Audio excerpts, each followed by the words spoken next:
Hello, photography friends. Thank you for joining us. We are pleased to get started and bring another exciting live chat with you for today. Come on in. Let us know that you're here. Say hello to us in the audience. Let us know where you're tuning in from. And let us know what kind of photography you like to do. That's always a fun conversation starter as well. Of course, I am so pleased and honored to welcome my guest here for you all today, Ariana Youmans Keenahan of the WellFed photography brand. Hello, Ariana. How are you today? I am well, Eugene. And yourself? With your fancy teacup, always. Yeah, I was going to say, call me to Bemo. That was not the best time to take a sip. I should have saw that coming. I'm doing very well. Me and my fancy teacup.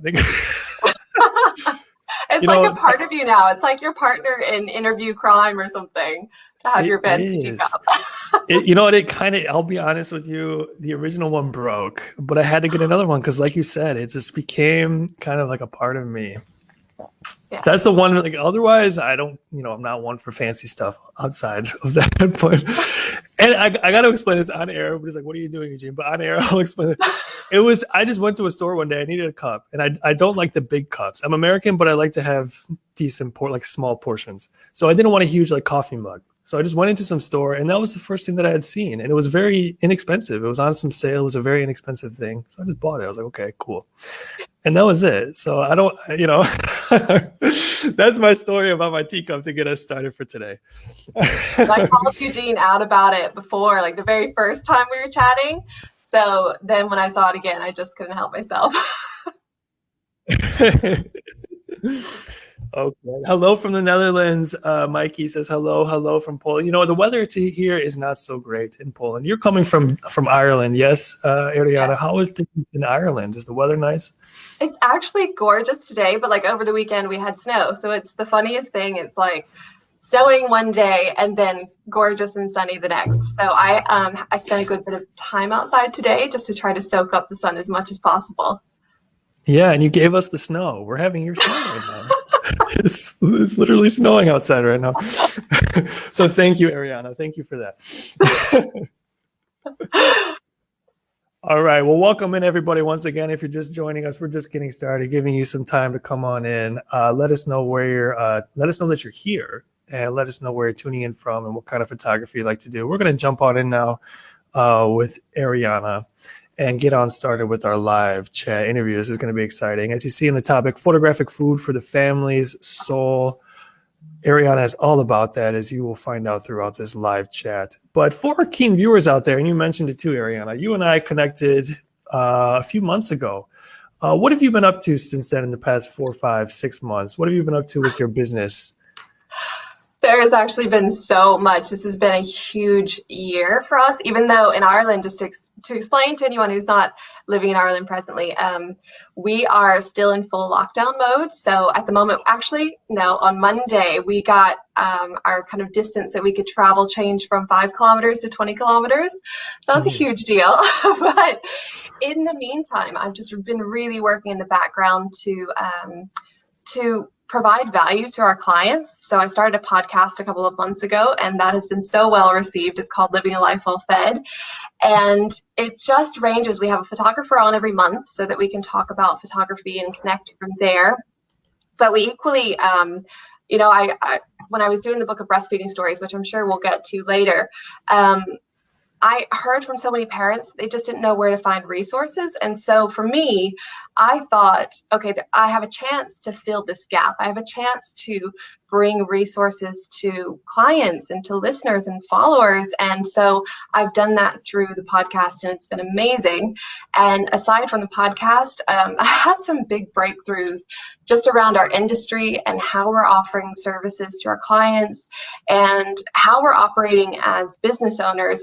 So I'm currently working on something very exciting in the background to be able to assist photographers with their businesses, because I feel like a lot of times photographers go through feast and famine mode. They're constantly, trying to get the photo session and then provide service to those clients, and then they're waiting until they get to the next photo session. So it's a beautiful thing. Maybe I can come back on at some stage and talk about that too. But that's the second thing. And the last thing is, Eugene, I have to thank you for this, but I was actually inspired to create a course around brand building after our conversation. So I've recorded a course called Brand Belief, How to Build a Brand That You and Your Clients Believe In, and it actually launches on the 26th of May. So we currently have a wait list open, but that was all out of our conversation, and it just made me realize that I had so much information to offer to others.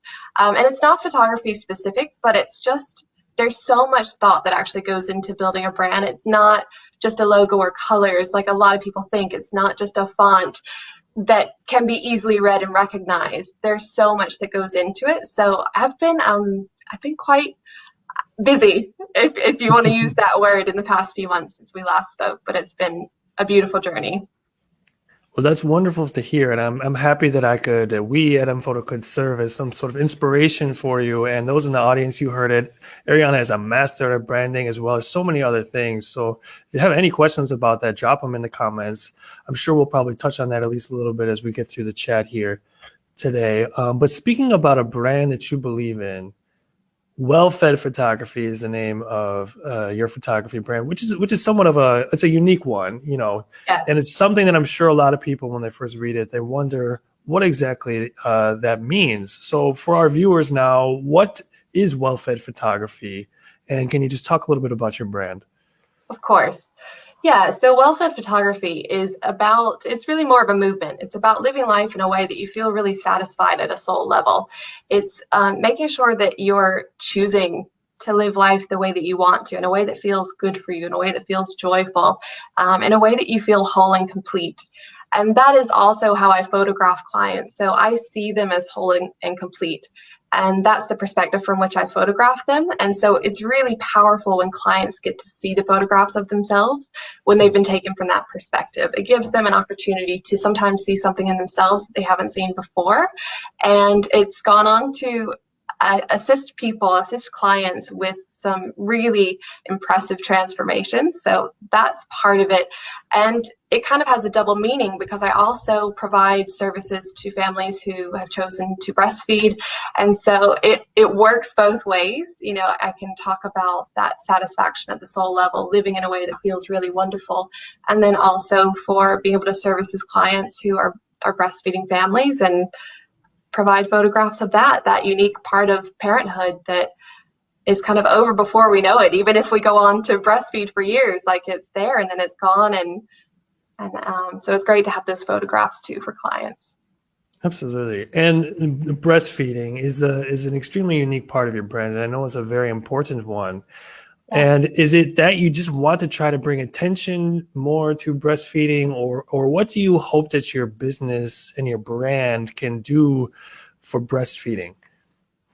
Yeah, I'd love to positively change the culture when it comes to breastfeeding, particularly in Ireland, if not beyond Ireland. I'd love for it to go beyond. But even though I'm from America originally, I've lived in Ireland for about 8 years now, and I became a mother here, and so I was highly influenced by the culture, but I also had a family legacy of breastfeeding. So, my grandmother would have breastfed her children, my mom would have breastfed us, and I just knew it was very much part of our family legacy. So it was easy for me to make the decision when I became a mother.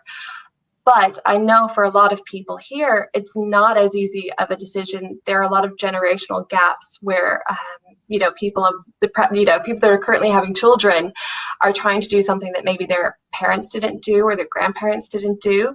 So I would like to be able to fill the gap. I would like to be able to bring breastfeeding kind of more out into the open, more out and make it more readily seen and understood so that people can explore it. Like if they want to breastfeed, they can get more acquainted with it if they don't know anyone else that has. And it also, I'd like to just demystify it a bit and let people see what it looks like, because we can see the beautiful, like the portraits that are behind you, like those are gorgeous portraits, but sometimes whenever we're seeing portraiture of something like breastfeeding, it isn't necessarily the true nature of breastfeeding and what it looks like in an everyday context. So I find it's really powerful to show that that narrative of breastfeeding, to show what it can look like to feed a newborn on the couch whenever you're like shoveling a big meal into you so that you can feed your baby, or for people that are feeding children that are like age 2, like what that looks like, or age 3. So it's opening up this view of breastfeeding. It's making it more readily seen and understood, and also hopefully taking away some of the taboo of breastfeeding, or at least here in Ireland. In some cultures, it's very accepted. In other cultures, there's still room to grow there. All right. And it's a very noble initiative that you have, and it's a wonderful one as well. And I know too, from my experience speaking with you and going through your work, that you also have a very documentary style approach. You say that you are a family photographer. If you had to choose one of the main genres, it would be family photography and maternity and preps, but you take it from a very documentary style approach. And I wanted to just ask you, you don't see these combined very often. What was it that made you decide to take on family photography from the documentary style, as opposed to just going into a studio and setting everything up? Yeah, I think that maybe having a family of my own helped with that, because I was able to see and experience what family life really felt like. And I am a photographer who always invests in, the art of other photographers as well for my own family. So I do not try to do it all when it comes to that. I am always hiring other photographers to document our family. And I had a really wonderful experience when my son was maybe reaching a year old, and we had hired someone to photograph our family who was a documentary photographer. And I just had this moment where I had fed my son, and my son was in the process of crawling away from me. In the photograph, you can kind of just see my son crawling away, and then you see me smiling. And I had no idea that that's how I looked at him, after a feed, or that's the kind of emotions that I was evoking. But it was a very pleasant surprise for me, and it was such a beautiful gift for me to be able to see that this is what my son sees. This is what he gets to experience. And I wanted to give that to other families. I wanted them to be able to see their everyday life as beautiful, as perfect. As I said before, I photograph people from the perspective of them being whole and worthy of having their real life be seen, knowing that it's okay for them to exist in photographs as they are, to not feel like they have to coordinate outfits, which I'm terrible at as a parent. And they don't, we didn't have to find some idealistic landscape or a place for them to go for things to look overly perfect. I wanted to really honor what life looks like. And I've even had some clients who have hired me in the past, and I showed up and they're kind of in their tea dresses and looking very fancy, and then the mom went and changed, because she understood within a few minutes of me being there just actually what it really was. And that I was honest when I said I could just photograph them as they were. They didn't have to dress up, they didn't have to have their Sunday best on to be able to be photographed. And it was a beautiful transition just to see her quietly go upstairs, change into a more comfortable dress, and come back and spend that time with her daughter. Wow. Yeah. And I'm sure she felt much more comfortable, as you said. And with that idea of kind of being yourself, I'm going to go back to the topic of breastfeeding. I see a great question in the comments from Kunigunda. And Kunigunda wants to know if you got a lot of backlash or hate from showing breastfeeding in your imagery. Did people try to shut you down because of its disgusting, as she says, appearance? Or what is kind of the response that you get from your breastfeeding imagery? Luckily, and we'll probably speak about this, Eugene, too, when it comes to branding, luckily through the brand that I've built and the languaging that I use and how I treat breastfeeding, a lot of times the response is very positive. I've actually never had anyone be, call it the word that she used or to speak about it negatively. I have had people say that it's triggering for them because maybe they made a different choice when it came to how they wanted to feed their child, and they didn't feel respected in that choice. And so I have been able to luckily respond and just say, wholeheartedly respect your choices as a parent. I respect the way that you've chosen to feed your child. Breastfeeding is something that's very special to me. It's been a gift to me. And so I get a lot of pleasure out of photographing families that are experiencing the same, but that does not in any way mean that I'm against parents who choose not to breastfeed. And I had the person who told me that she was very triggered by it, she actually said that in 10 years of being a parent, she had never been told that her choices were respected. She had never felt so respected. So I think sometimes the things that we fear the most, like I had a lot of fear around being the breastfeeding photographer for the very reason that she mentioned, but actually it's provided the most beautiful opportunities to open up conversation and to have positive interactions with people who maybe have felt judged for their decisions or they felt targeted for their decisions, whether it's through choosing to breastfeed or choosing not to breastfeed.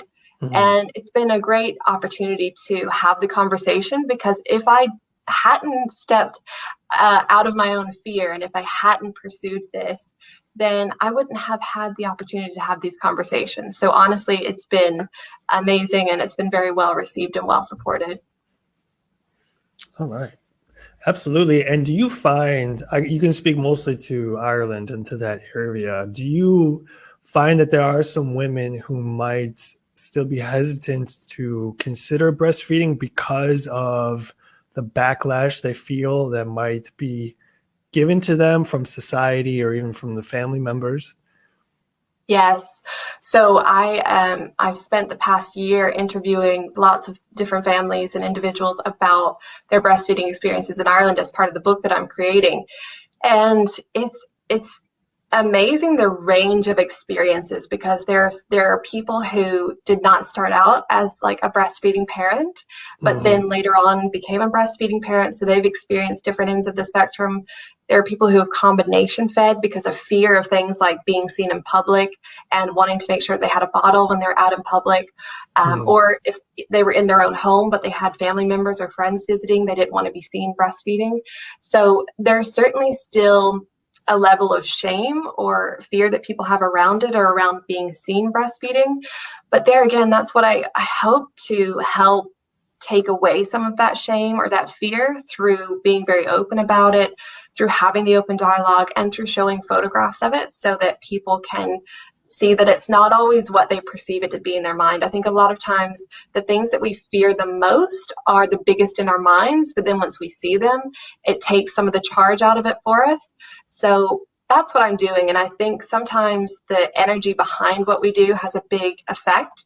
So I'm not here to fight against anything. I'm not here to change anyone's mind. I'm just here to be of service to people that want the service and to connect with people and have the conversations with people. So it's completely open to our followers, our viewers to converse with me and to feel like they can do that. But yeah, I think going back to your original question about the fear, there's still a bit there.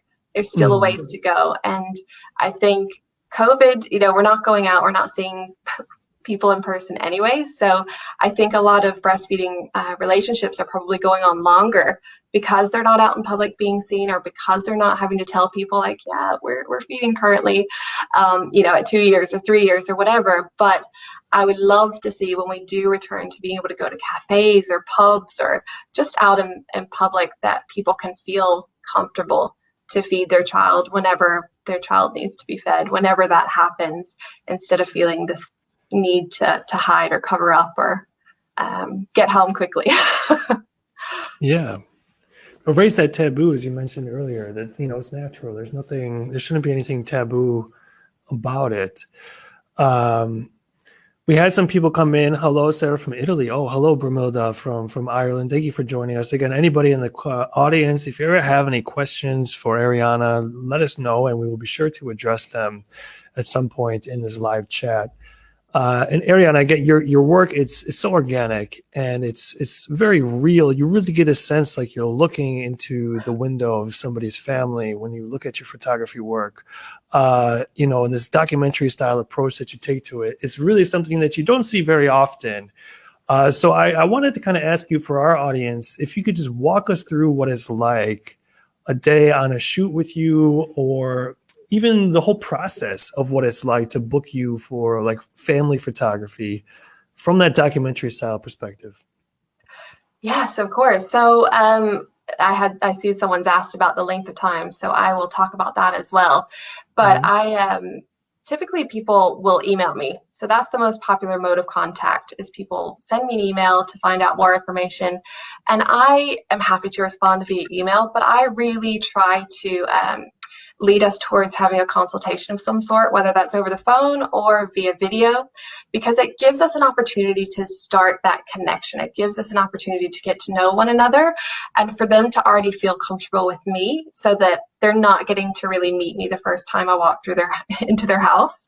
Yeah. And that's also from a printed product perspective. That video consultation is also the first time that they're getting to see the products, especially at the moment, because I'm not able to meet people in person for the consultations, or I'm trying to reduce the in-person contact. So I will show them the products via video, and I will have conversations around what their preference is for enjoying photographs, because a lot of people know they're either an album person or they want photographs for the walls, or a lot of people have never heard of a folio box until they're speaking to me and they fall in love with it. That's my most popular product.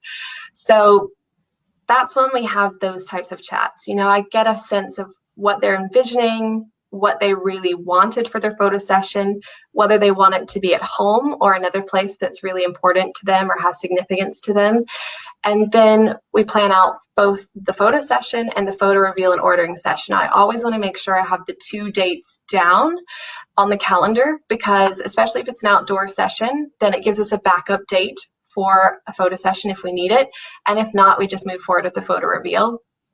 And so yeah, we have the photo session, and that typically lasts anywhere from an hour to maybe an hour and a half. I tend to let the youngest member of the family be my guide along the way.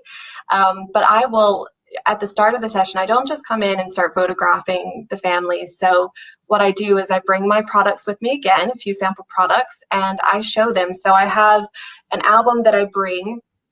And this is great, not just for children, it's great for partners, because a lot of times it's the moms who would have booked me, but the partners, they might not have seen my work, or they might not have had a chance to talk to me and get to know me. So it's my chance to, you know, show the kids like what it looks like, what they might get to experience while I'm there. And I speak about the camera and getting used to hearing it. And it's a great chance to let them physically hold the products and flip through them, and it's a great icebreaker. So then I will transition, I'll put the sample products away and I'll transition into actually photographing. But as I said, the youngest member of the family or members of the family typically lead the way. So I can get a sense of, you know, when kids are kind of just done, and I go by that. So sometimes I'm finished in an hour and I'm very happy with what I was able to capture during that time. Sometimes it might be an hour and a half. It really is so individual to each family, but I tend not to go beyond the hour and a half, because it can be, as much as like I'm there and it's a natural, relaxed setting, they still have someone coming into their home that, you know, isn't a member of the family, and that they're not used to being around. So I try to be very respectful of that.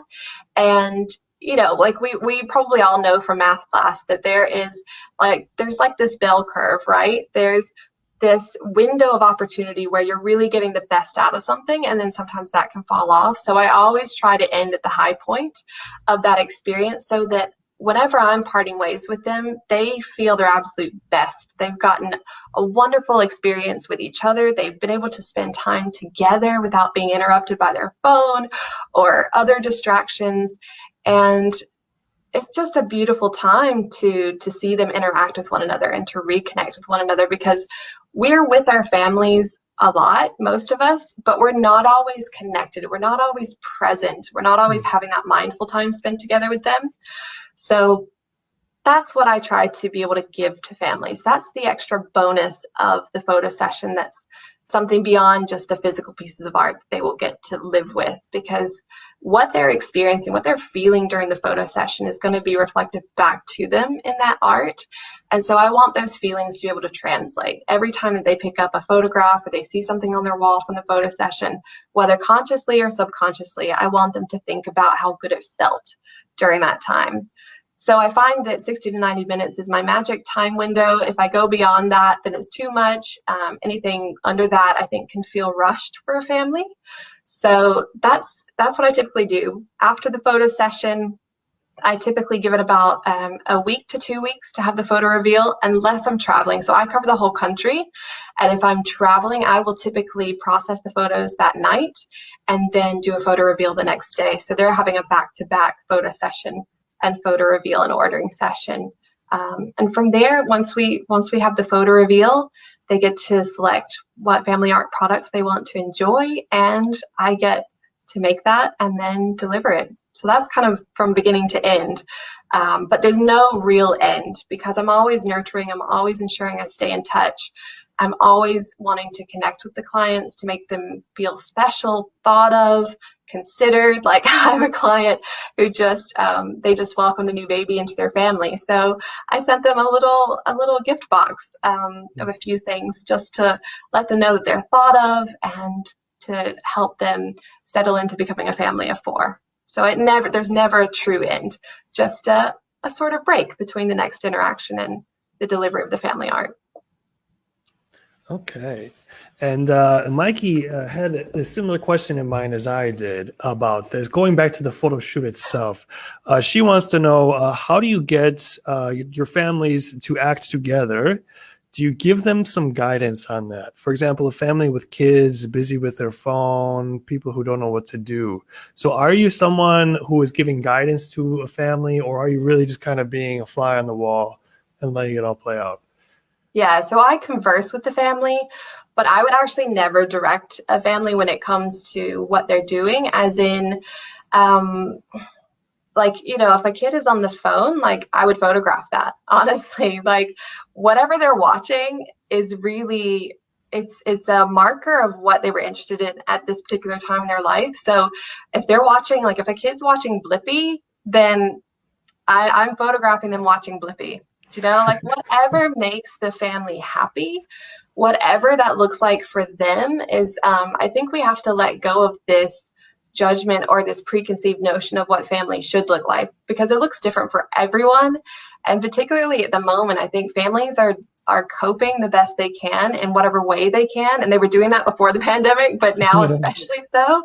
So, naturally, I think when you approach it from that perspective, you don't have any kids fighting you on that. Like, you don't have parents that are having to get upset with their children. It's just a natural progression where at some stage, they're going to put the phone down and they're going to interact, or the parents can go and think of some cues to actually say to their child to get them engaged. But I don't force that on them. I normally just let the parents lead in that regard.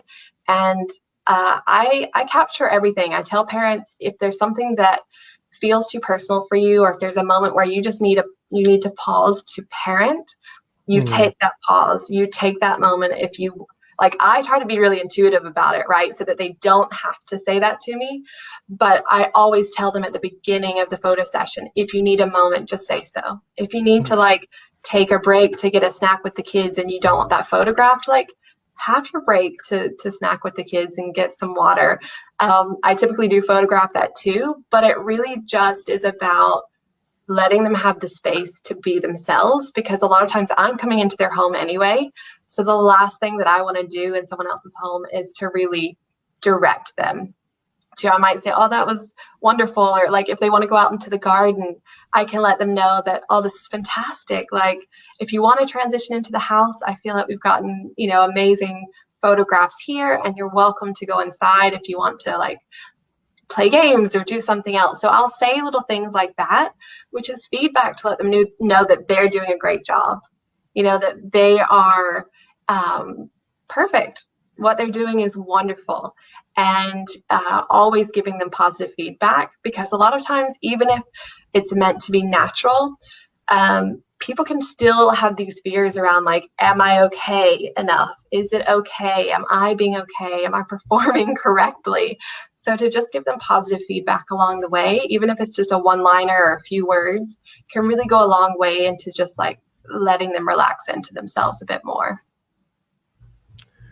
That was a very good question. And I have kind of two follow-up questions about that.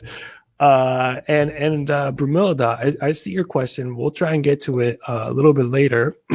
Sorry. Sorry, everyone. In the meantime, Brumilda, if you haven't yet, let me know what kind of photography you do or specialize in most. We can try and angle it from that perspective. But the two follow-up questions that I have for you, Ariana, you mentioned how you will take a picture of a child if he's on the phone, like a 10-year-old. If he's on the phone, you're going to take a picture of that.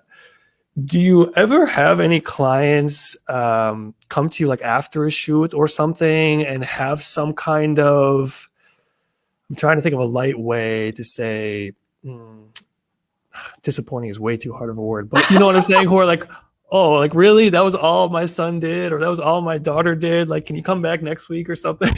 Is there ever a moment like that where the family is like, yeah, that's them, but I don't want that to be what's remembered? You know what I'm trying to say? Does that ever happen to you? Some kind of moment like that? Yeah. And how do you handle such a thing like that? Yeah, it's interesting because I have kind of two extremes. Like I have the people who want things to be more, I think maybe lifestyle would be more appropriate than documentary, as in like they want that natural look, but they don't necessarily want it to be real life. And so it's finding a happy medium between embracing what I actually do, which is photographing real life, and giving them the photographs that they want to look back on. So really giving them variety during the photo reveal is the best thing that I can do. And not only does variety allow the opportunity for your clients to select photos that they love and that they want to look back on, it also makes what I do for them more valuable versus, say, if someone's doing, 100 photograph photo reveal and 5 of this, scene look the same and 5 of that scene look necessarily like, very similar. So like I said, just variety. And like, I've never honestly had a situation where a kid is only just on their phone. I have had situations where, like there's a family with a lot of different age ranges. So maybe like the older teenagers, like they're there for the first part of the photo session and then they kind of go off and do their own thing. And that's fine. Like sometimes it's a situation where I can still photograph them in their rooms doing their own thing, whether it's like playing the guitar or reading or doing whatever. I can still get a few snaps of that. But typically I don't force it. Like that is still their family unit, even if spending a bit of time together is the whole family, and then maybe the younger members of the family and the parents are together for kind of the latter half of the photo session. That's okay. I embrace it all and do the best with it that I can so that they're happy. And I've never had anyone express disappointment in the selection that they've had to choose from. I feel like there's always something there that they're delighted to see, that they're happy to see. And most clients, maybe it's from being so hard on themselves or from wondering if they've like done well enough. Most clients are like blown away by actually what is captured and all the little moments that they don't even give any mind to that happen throughout the day. Like those are the really special things. Like I wrote an article about this recently for a local newsletter, and it was like, the magic is in the in-between moments, like the few seconds that you wipe your child's hair out of their eyes, that you give a quick hug, that you get down on eye level with your child and speak to them about what it's like to experience something difficult. Like those are all such magical moments that a lot of times as parents you're just going through, but you don't get to see them. And so when clients see that, it's really, really powerful. Absolutely. Yeah. And not to say that they're insignificant, but from a parent's perspective, as you say, the normal thought process of you going to a photographic session, you're not thinking to get the hair out of the eyes. You're thinking the child sit in the nice clothes with a nice smile. So yeah, That's a really great point. And let me ask this, because I had another one and it kind of floated away. Maybe it'll come back. Okay. You have this instinct, you have this ability to know to get some real life shots, but like you said, you also know when to kind of go a different direction or to kind of back off. Is that experience, or is that just something that you have innately, or is it a combination of both? Like if somebody is looking to get into this style of photography, how can they develop or get that perfect medium of getting some real shots but not going too far, so to perhaps? Yes, I think it's all so individual and personal, because for me, like, I would say I'm a highly intuitive individual, and so I connect with people from a space of intuition. You know, it's something that I can really feel, but also having a lot of experience. Like being a photographer, I've had a few different careers in my life, but being a photographer is what I've done the most in my life. It's what I have the most experience at. And before being a photographer, I was working with people. So I was actually working with incarcerated individuals. I was working in the prison systems and in the jails in Georgia, all throughout Georgia. And I feel like that served me so well for multiple reasons. For one reason, you know, I had to be very good at emotional intelligence. I had to be able to connect with someone and really understand who they were as a human being. So that helped with the connection aspect. And of course, like, when I was working in prison, like, I was working with people that are so often considered to be a number or to be considered less than. So to be able to see them for their gifts and their talents and for their positive aspects, because I was there to be of service to them. I was there to help them. I wasn't there to discipline or correct them. That wasn't the role that I had. But being able to do that in prison really made it so easy whenever I was just out photographing families, like to just see them for their traits and for the things that are interesting about them. And I think sometimes that's my superpower, because I'm coming into the family and everyone is special and unique to me, because I'm meeting them, or either I'm seeing them again if they're a repeat client. So I see everything that they do as interesting and new. Whereas for them, like, their everyday life is everyday life. But I get to show them that from the perspective of me having just seen it and witnessed it for maybe the first time or the second time or the third time, depending on if they're a repeat client or not. And I think that is the special aspect that comes with, you know, being intuitive and following things, is like, I have the upper hand because I'm the new person in the scene that gets to witness it. So. I have a double-barreled question for you. Oh, and sorry, Eugene, I'll just say, for when you said if I had tips for someone who's looking to get into this, I would say practice feeling your intuition and going with its guidance. So that voice that's within you, let it become stronger. Turn up the volume on that. Trust and believe it. And it's going to do a lot more than just being able to connect with your clients. It's going to provide you amazing guidance for your business, for your family life, for your social life, for networking, for marketing. I know there's a question about marketing. It's going to help all of that. So there are certain ways you can practice that. It's just listening and allowing it to come through and trusting it. That's my biggest tip. I have a double-barrel question, one from the audience, then we'll get to the marketing, and then we'll maybe come back around to some of this content as well. So my double-barrel question, the first one is, how many, like in a typical shoot, how many shots do you walk away? You said like about an hour, 90 minutes, usually with the family. How many images do you usually walk away with from that? And then on top of that, Mikey kind of had the question of, so if you have, like, for example, 5 images that are very similar, like, how do you pick the one to use at the reveal? Is that your decision, or is that more up to the family? How do you handle a situation like that if you have a similar set of images? Yes. So I typically leave a session with around 200, 250 photographs. So that's just like the raw photographs on the camera. That is not what I show the clients. I always narrow it down, but that tends to be what I walk away with. And then when I'm calling, the things that I'm looking for are photographs that I can feel and photographs that evoke specific emotions. So if I am going through the photos and I see a photograph that makes me laugh, I know that that's one that I want to use. If I see one that makes me like feel something at my heart, like one of those really just sweet, tender moments, that's one to put in there. So it's kind of like, I think sometimes as photographers, we can get really stuck on the technicals and is it perfect? Is it in focus?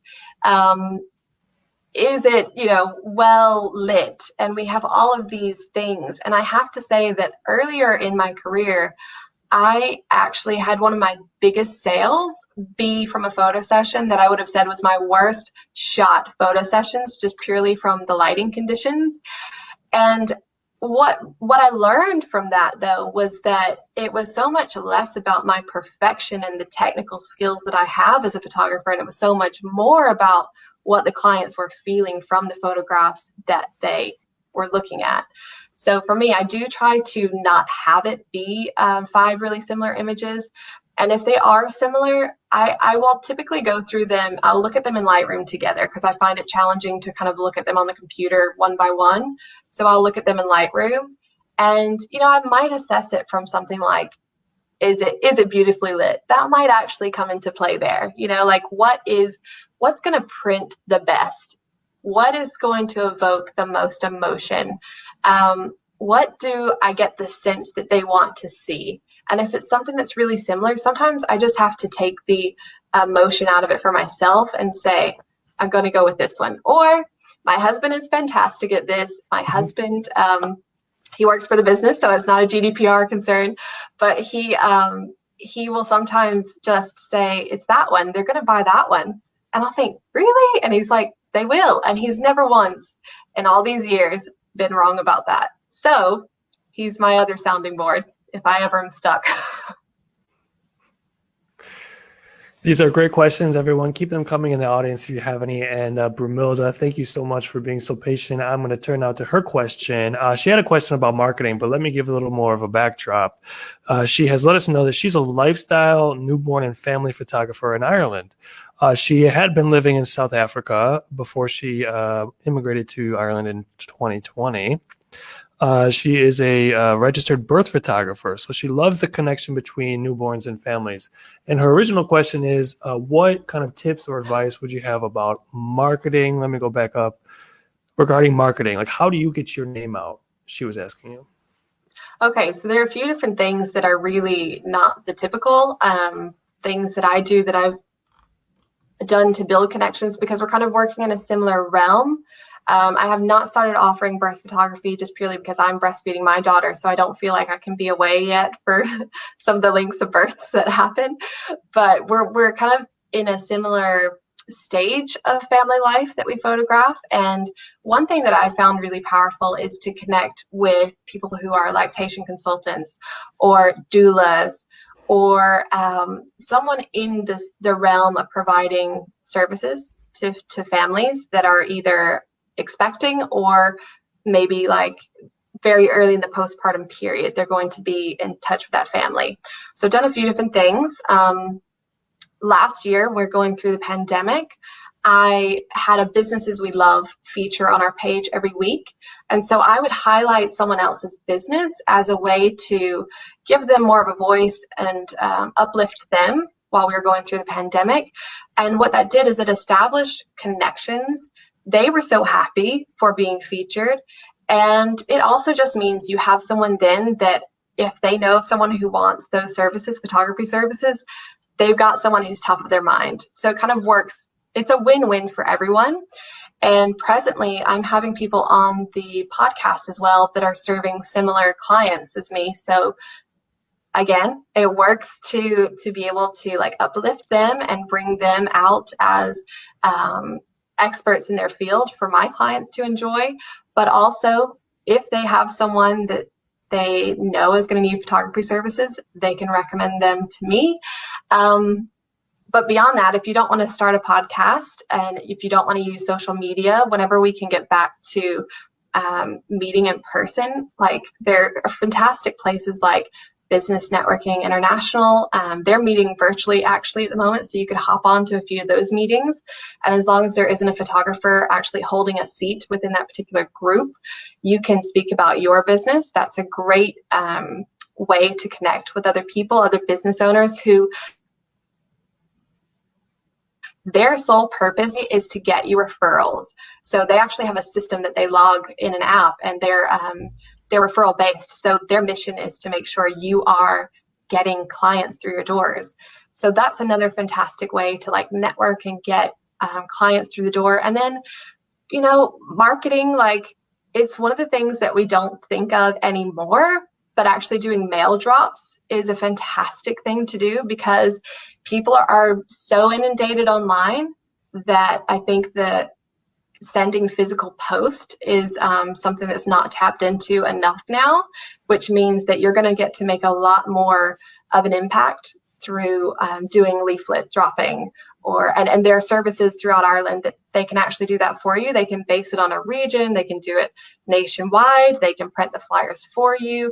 So those are a few different ways. I hope that helps, but if she has any further questions, do definitely let me know. But the best thing that I've seen work is building connections, genuine connections, to where you're the first person that these people think of, whether it's a connection with a doula, a connection with a midwife, a connection with someone who does pre and postnatal education for people, or like a lactation consultant. Like those are some of the best things you can do because that will always serve you. Always, always, always. Versus like doing a Facebook ad might get you some traction, but it's not a true relationship that you're building. Thank you for the question, Brumilda. If you have any follow-up questions or if there's something that we didn't seem to address that you still have a question about, let us know in the comments and the questions.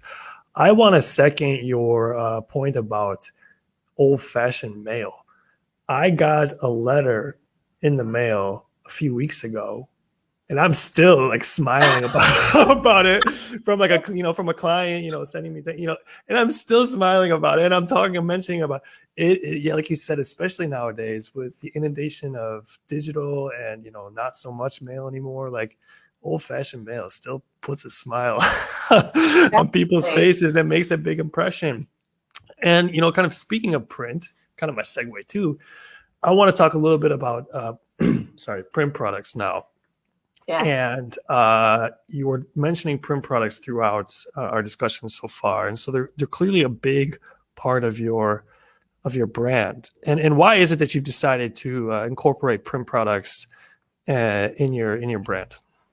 Because a few things. I was a photographer for 5 years in the States before I moved to Ireland, and I did not offer. I mean, I did offer the odd album or prints if people wanted them, but that was, when was that? 2006 to 2011, maybe 2012, that I was offering photography services. So most of what I saw then was albums for a wedding or albums for a newborn baby. But a lot of times when people were getting like just regular family shots, it was just digitals. Like I was just giving them digitals. And I'd say hardly anyone has any of those printed, knows where they are, knows where to access them. And when I started WellFed Photography, I started from a totally different space. So I have been the photographer who was like, Ariana Youmans Photography, and I have built a brand. And I can tell you that building a brand and having high quality, beautiful products for families to enjoy changes the game, because people all of a sudden, they understand the investment that they're making. It's a physical product that they can hold in their hands. It's not something that's just like nebulous to try to place a value on, like a digital, digital image on a USB drive. And it means that there's a lasting legacy for me and for them. So they get the lasting legacy of their family history being captured and be able to show that. Like I have a photo here of my grandparents, and I'm so happy I have this photograph. I'm so happy it was taken. I'm so happy I have access to it. But some families don't. And there's a certain period of my life where digital was new, and that was what we do. We had a point and shoot, and like that whole probably 15 years of my life just doesn't exist anymore. Like we don't have photographic evidence of it. So I wanted to make sure I had printed products for my clients to enjoy. And also as an artist, it's really satisfying to know that there's going to be a lasting legacy in both how I was able to help people feel, because they'll be reminded of that every time they look at the photographs, and the experiences I was able to provide for them. but also through having physical pieces of art that people can connect to. Like I literally, one of my visions, and Eugene, I think you're gonna love this, but I have this vision of years from now, the kids that I'm taking pictures of now, like seeing them as adults, and let's just picture like two kids, like two people that are kids now, different families, they meet each other later in life, fall in love, they're coming over to the other person's parents' house for dinner for the first time to meet them, and all of a sudden they see like the folio box with WellFed photography, and they go, oh my gosh, our family has those too. And they have something that links them, that they can compare, they can look at each other's photographs. And it's like, that's the dream. That's the vision that I have, you know, like that these multiple generations from now, like that are growing up, will be able to connect through these things, or like, yeah, just have really happy experiences through that, and be able to show their kids what their childhood was like, and to know that like it does exist and it is there and it was important, and their family thought it was important enough to make the investment to be able to pass that legacy on to them. I will add just one little thing to that, and that was all wonderful. And the other thing I will add, if we're thinking like the next generation, we all think of what technology we have nowadays, and we kind of take it for granted. Like, who knows what technology is going to be around in 20 years, 25 years, and if what is today is going to be relevant then. So Yes. we sit here today and say, oh, you know, it's on the cloud or it's on this USB, so it'll be fine. But maybe not in 20, 25 years where, you know, print has stood the test of time, as I think we can say. You know, I think a lot of us can think of pictures we have that are 50, 60, 70 years old now, more. And that doesn't change. So that's another aspect that I think of too. I want to ask you, what kind of products? You mentioned folio boxes as like your favorite ones. Yes. You mentioned albums as well. What other kind of Yes. products do you like to offer, or do your clients get excited about? I also do a framed collage that I call a storyboard, and they typically go between two. So they'll typically get two products at least, and a lot of times it's a storyboard and a folio box, or a storyboard and an album. But a lot, like it's funny because I think when I was starting out, I thought the albums were going to be the most popular thing, but the folio boxes are the most popular, with albums being a close second or third beyond that, because a lot of people want to see the photographs, at least in Ireland. Like if they're going to have the photographs, they want to like see them on the walls. So those tend to be what people gravitate towards. And I also have really large matted and framed giclée prints that I do for clients as well, for people that want that big piece of art on the wall. But typically, because of the way that there's a storytelling sense to what I do, a lot of people want the folio box and the album so that they can have a larger number of photographs to look back on from that time together. Okay. Let me ask you about like an album, like a typical album that you would do for a client. Do you have like a typical number? I guess, you know, your photography sounds to be so unique to each family you do. But is there some kind of ballpark number when you're doing an album of like how many spreads you put in and how many images per spread you usually do? Or is that really something super unique to each client? So I remember being a client, and I remember the photographer talking to me about spreads and the price per spreads. And I was like, I am a photographer, and this is like flying over my head, and it sounds really confusing, and it's hard for me to grasp what that means financially. So I actually don't sell mine based on spreads. I price per photograph, which also places the emphasis on the photograph for the clients. And so it kind of, the fewer photographs, the more per photograph there is, the more photographs I go down in price. It's kind of a sliding scale. But it's a very simple way of looking at it, because they just choose the photographs that they want. So when I'm going through the photo reveal, they'll see a video of the photographs all together, and then we'll go through them individually, sometimes 2 to 3 times, to narrow down the photographs that they want to really keep and enjoy. And from there, like if they want an album, we just base it on how many photographs they have that they want. And it's the simplest way I've found to do it. And, for me, I kind of see it like if it's a challenging layout, if I need to throw in an extra photograph, like it's just an extra gift to them. And typically I'll do something like that anyway. Like if there's a photograph that I know their heart was really set on, they really wanted, but then they like let it go, maybe from the investment standpoint, I might give them a small print of that as a gift, because why not? Like treat your clients well, give them those little surprises. And not only is it this little extra they weren't expecting, but it was something that you remembered, you were listening to what was important to them. You're conveying that. So yeah, albums, that's how we do. It's per photograph, and they tend to be around 20 to 35 photographs, depending on what the family loves. But I tend to show, this is one thing I didn't answer before, but from that kind of 250 photographs that I walk away from the session with, I tend to show around like, anywhere between 40 to 60, 65. 65 is like the upper limit, because I don't want to overwhelm clients. But again, that varies per session, because I feel like if I've got like 40 shots that really just nailed it and those are the magic shots, then I just show them 40 and they pick from there. But it's actually really good because folio boxes can hold 20 photographs, and the albums as well. Like it's easy to accommodate that. So yeah. All right. And sorry if I missed this, but when you, just like for you then, I'm assuming the clients are more or less out of the picture when it comes to putting the album together. Are you then just essentially putting one image on a page for an album, or do you sometimes have a page with multiple images on it in an album? Yes, I actually tend to keep it simple for myself and do one photograph per page.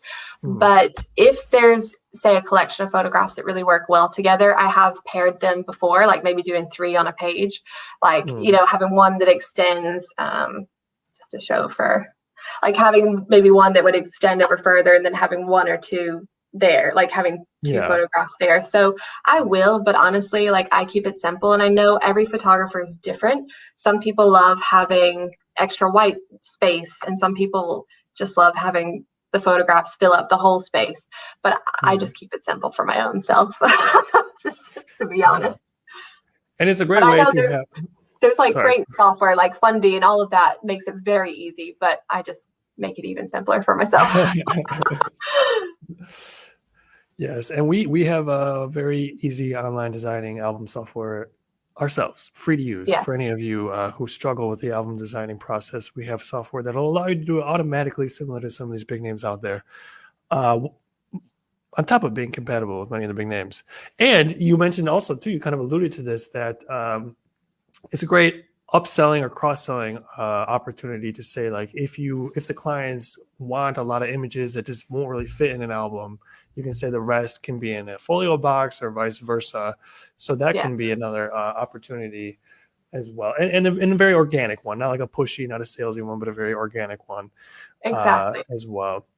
And the other, this is actually a great point for people who are learning or they want to know how to make the most out of their pricing list, is typically like if clients get down to like a certain number of photographs that they want, let's say for a folio box, I will always look at the next highest opportunity for whatever product they want and educate them on what they get at the next level, just in case. Like a lot of times for people, it's so hard to let go of images. So it's just saying, okay, actually, well, here's the opportunity for this. Or maybe like if they feel stuck, it's like, here's what that would be, so always look at the next level up and educate your clients, or ask things like if they choose an album, would you like anything for the walls? That's not pushy. It's literally just asking a question. It's offering to be of service to them, which is so not what people often think of when it comes to sales. You're just being of service. That's all. And it seems to be that you have mostly like an a la carte approach. You're just, per each product is, or do you have some kind of package? You seem to keep things simple. So I don't know if you I do. I keep it so simple. And so my menu is a la carte, but like if Mhm. someone requested, I have on our product guide that if you have a bespoke request or if you would like a bespoke package created, then I'm happy to do that. But what I found at very early on in WellFed was that there were so many clients when I was doing consultations with them at the very start, I would ask about what their prior experiences were like with professional photography services. Were you happy with the results? What did you end up purchasing? And what was the process like for you? And so many people, like, I mean, they're always dishing out the poor experiences, unfortunately, but it gave me a lot of information to learn. And one of the things that people said to me is like, well, we felt really forced into buying this package, that it was an uncomfortable investment for us. And we had all these bonus things that were like not really what we wanted. And so that was like, ding, ding, ding, Ariana, make sure that what they're walking away with is what they actually want. So I'm a bit of an overgiver by nature. Like I said, I love to give those little extras as a bonus, as a little surprise for whenever they're opening their family art. But I don't push people into things. Like I might give them an extra print as a surprise, but I don't want them to feel like they're walking away with more than what they want. And I don't want them to feel like they've got all these extras packed in that they didn't really care about having. Because when they look at that, they're not going to be thinking, oh, I'm so in love with this. I love that we chose this. It's just like an extra that they didn't care about. So I took that message to heart. And that's why I made the a la carte menu with, of course, the option to prepare bespoke packages if requested. And that's a great perspective. That's really a great perspective. And listen to this: two Americans saying more is not better. Who would have thought? Well, let's talk about it from the photographer's perspective too, because I feel like a lot of times packages are actually money blocks in disguise. I feel like a lot of times they're so scared about selling. They're so scared about how they're going to be perceived and how clients are going to take what they're presenting. So they're cramming as much as possible in to try to hope that that will get someone over the line, and that it will be more appealing. But I don't actually find that that's what it is for most clients. Like I find they really just want to pick the pieces that they want and they treasure that. But everyone's clients are different. That's just what works for my clients and for the model that I use for my business. But well said on that perspective and that thought of it.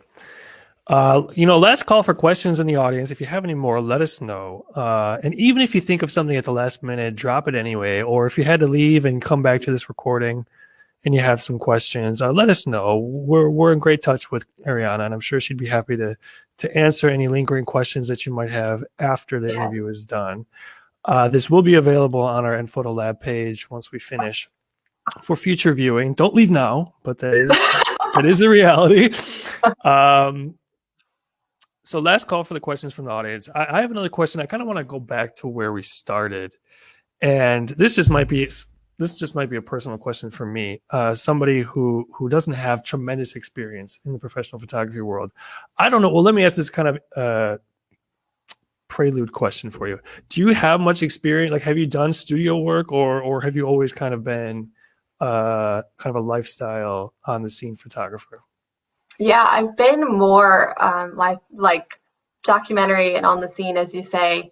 And I think, again, it goes back to my own personality. It feels less restrictive for me to do that. I feel freer in being able to do that.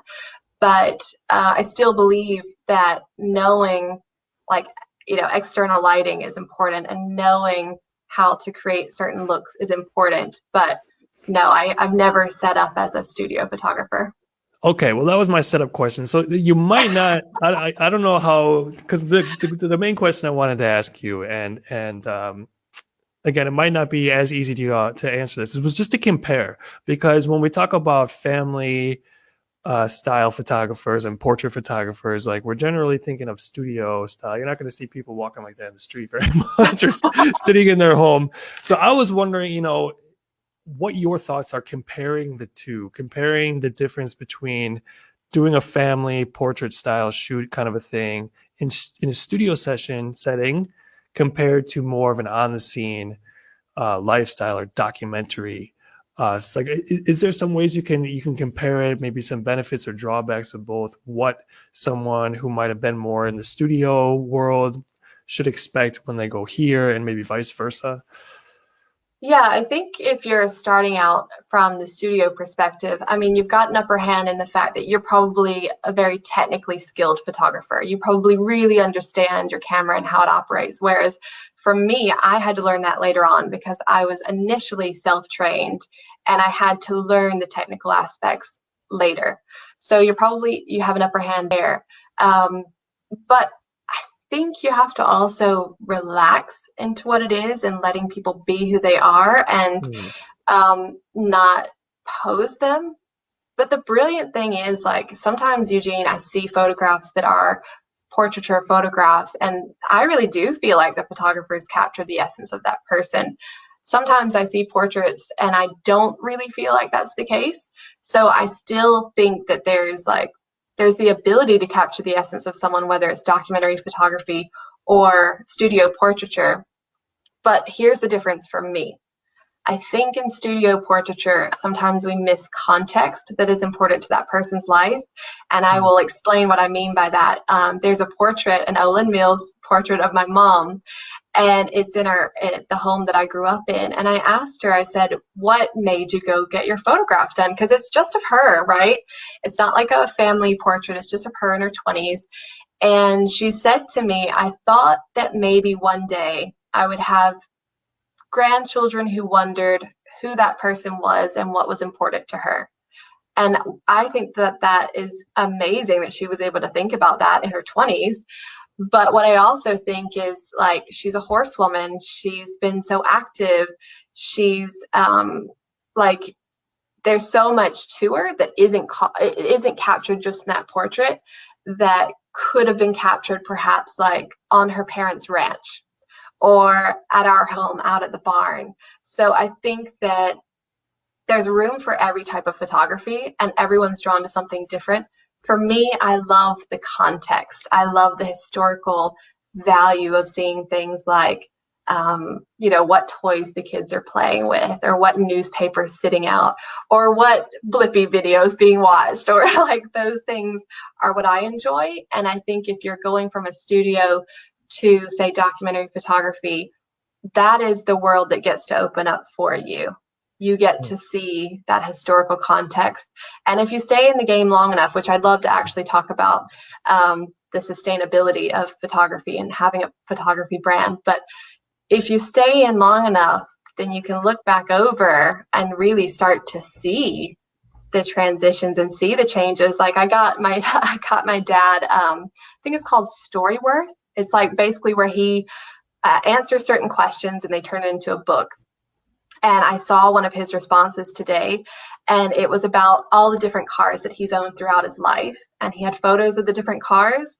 And it was so amazing to watch, from the first car he ever purchased to like what he drives now, but to see how much like the design changed over time. It's just amazing. But that's that historical context that I love and that I'm really drawn to. Absolutely. Yeah, and no, there's nothing wrong about either or. So I really loved your No. explanation of talking about the different sides of both, though. And you just returned the favor. You gave me a great idea. I wrote it down. The next topic for a live chat with you or a chat with you, Ariana, sustainability of a photography brand. That's a great topic too. That's a great. Yes. So we'll definitely that'll be for a different day, though. We're Yes. nearing the end of this one today. There's one more question in the audience from Bamilda. She got it in here. She wants to know when you photograph a family or newborn at home, what do you do to not go way over the 90-minute limit? Do you set an alarm or do you keep checking the time on a watch or a phone? She says she tends to shoot longer, so she doesn't want to, she needs to work. So she needs to work on her time management. I do not check my phone and I do not set an alarm purely because I do not want to send the message that the timekeeping is what is most important to me. I think sometimes, even if that's not what you're meaning by it, even if you're just trying to watch your own time and things like that, I don't do that. Like, it's like if you're ever with someone and you're out to a dinner with them and they go to check their time on their phone and all of a sudden that connection's broken. So I tend not to do that. But if, for say, they have like a microwave with a time display or something like that, you can kind of like work it in without them knowing that that's what you're paying attention to. So if you're wanting to timekeep or be more aware of your timekeeping, rather than setting an alarm or looking at your phone, just you're not always going to be guaranteed this, but a lot of people have a clock in their home or like an oven display or a microwave display. Very easy way to just kind of glance and see what the time is. They need to get clocks on cameras. Come on, you can't like it's 3:45. Okay. Just checking the image. I'm actually kind of surprised the way technology is nowadays. But those are good points. That's a great question, and those are great points. I kind of had another, and I know we kind of talked about this a little in our last chat, but just for the sake of it, we're kind of on that topic now. You do have this, like, you're going, like you say, you're going into people's homes. It's a very, sensitive time for them, even though you've broken the ice with them. So I can imagine, probably maybe even a little more than with a studio photographer or something like that, that there can be these moments when plans might change at the last minute. Like maybe the family's just having a bad day and they're like, oh, no, not today with the photographer. And they call you or something and they say sorry, or like, so how do you work in that, idea of cancellation fees or things like this? How do you deal with those situations? Because they may end up being a little more when you're thinking of going to somebody's home. Yes. So one thing is, with the brand that I've built, I decided I do not want to nickel and dime my clients. That's not to say that you want to set up a situation where clients take advantage of you, but I don't want to throw in all these extra charges for clients. So the only extra like administrative fee that I have built in is for if people avail of a payment plan for their family art. That's the only thing. So for me, if I'm photographing a family, that whole day is actually set aside from them. Even if I'm only going to spend 60 to 90 minutes, I don't schedule another photo session on that day, because I have family and I understand what that can feel like if things just go awry, or like just things are amiss, or just something happens. Like I've actually had people who a family member passed away on the day of the photo session. And so you just have to understand and have a heart for those things, and know that it's a much better experience for everyone if you either reschedule for, like I said, I have the photo reveal as kind of the backup date. Or if it's something where like we have a morning photo session scheduled, but actually the afternoon's looking better, I would just shift to the afternoon, as long as we stay in touch. So I am constantly staying in touch with the clients in the lead up to the photo session. And on the day of the photo session, checking in with them, not to overwhelm them, but just to check in, make sure everything's okay, we're still on for the same time. And so that's how I treat it. But like, in the situation where the person's father-in-law passed away, like, you just have to be sensitive of that. You just have to be flexible. You have to know things happen, and always remember that how they felt during their photo session and in seeing those photographs is how they will feel when looking at them later. So you don't want to force, like, I would much rather just shift around schedules and have happy clients and a happy photo session than to try to force something that isn't working. My rule is not to fight against anything. I had an acupuncturist years ago who said that which you fight against only fights back harder. So I apply that to my life across the board. And if anything feels like a struggle, that's not the approach that I need to take. So I just do the best I can. And I find that my clients are really appreciative of that.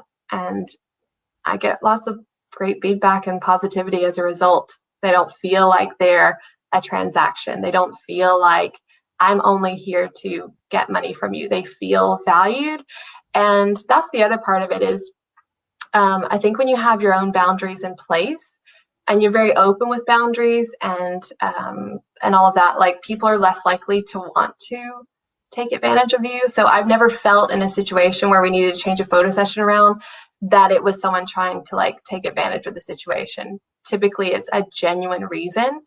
And I just cater to that the best I can. I mean, I don't know about the person who asked the question, but like my clients are typically investing thousands of euros for these photographs and for this experience. So I don't know. Like I think flexibility is okay. I think that, you know, it's fair enough to work that in and to make sure that they're well taken care of in that regard. All right. And that was actually my question. Just trying. It was like a question of the topic. I was thinking that it might be interesting for people to hear at this time.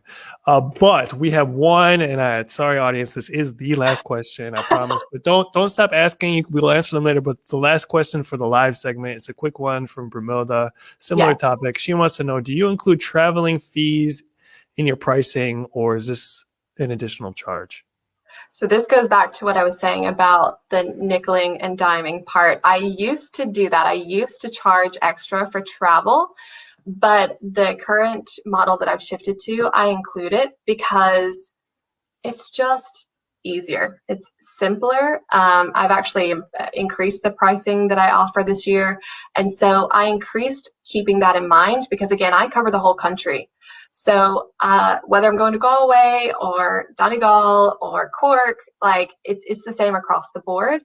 And it makes things easier for me. And I feel like it all balances out anyway, because there are going to be some families who might invest $8,000 or $10,000. There are going to be some families who invest $3,000. And so for me, I feel like, you know, travel's on me. I've got it. Like, it's fine. Whereas before, I did have that as an extra, but not anymore. All right. Thank you, everyone, for tuning in and being such a wonderful audience. Thank you for all the questions. And thank you, Ariana, for joining us today and being such a wonderful guest. We are going to end it here today, but stay tuned for our next segment, Sustainability of a Professional Photography Brand and Business. That's going to happen at some point in the future. That's so important. Yeah, so many photography businesses die off way too soon, and they don't have to. Excellent. So look forward to that. Again, if you think of a question you'd like to ask Ariana, pop it back in the questions. This will be up on our nPhoto Lab page to see in the future. Once again, thank you so much. Check back in with our nPhoto Lab page every day to see what fun and exciting things we have coming for you. All the best, everyone. Thank you again, Ariana. Take care. Thank you. Bye.